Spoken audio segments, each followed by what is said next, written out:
یای چې په پردي زوی ورور نه خپله ړانده لیر شاوي. بهرحال ویلکم بیک او ستړي ماشه. نن د اسلام آباد په بزورش لار بار ګرځېدل کني دا راور نه وه چې د اسلام آباد مشهور کاروباري کاس نوشروان ماسید مې ولیده. په زړه شه مې ویل چې غلی شاډي چا نن خو دې بیا ورواړادو. نوشروان ماسید هر عارض ګاډي کو خرڅاوي وارز یې سی بات نه کدیر. نن چې څرنګه وي خوب مضبوط و یې ټنکه کاوي. سام دای ډیر دوله دیله مې ورته وکړل خو سړی د موټرې پکړل خرڅاول شه داس غلی غلی شیری ولکه په یوه ټیم شه چې نواز شریف د پاکستان د بینک نه پټ پټ پکې دا زم شیری و.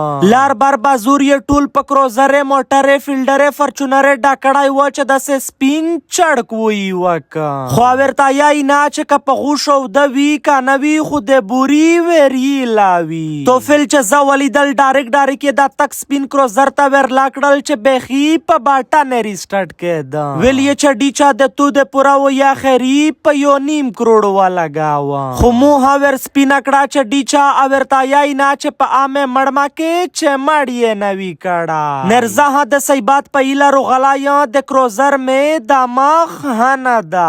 کروزرم چې وکو ته یمونه هستی صبر نه وشه ځون مې د شارن په غونډي ورته تیر که د سیبات په ایله اربن موټرز اینڈ ریل اسټیټ دفتر ته ورتین شوه. کنی اخ کاس لیبرو بنده وشوا اچ ورتا ویلی وی چې بوډې څه په موقع مارګای دی و.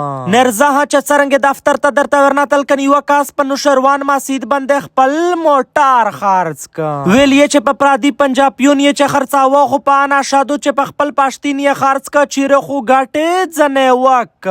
ورتا ویل مې چې ځکه خو یې ورتا ویلی دی چې په پرادي زوی ورور نه خپل ړانده لیر شادو.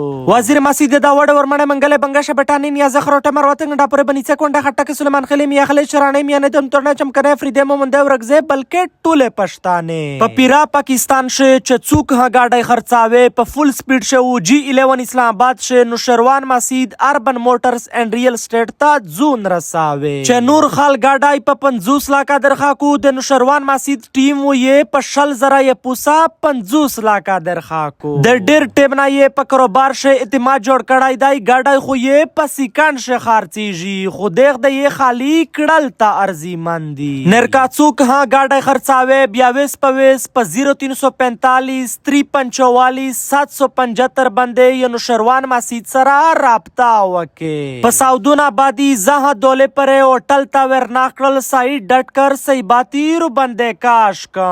ډیر مننه ډیر شکریا.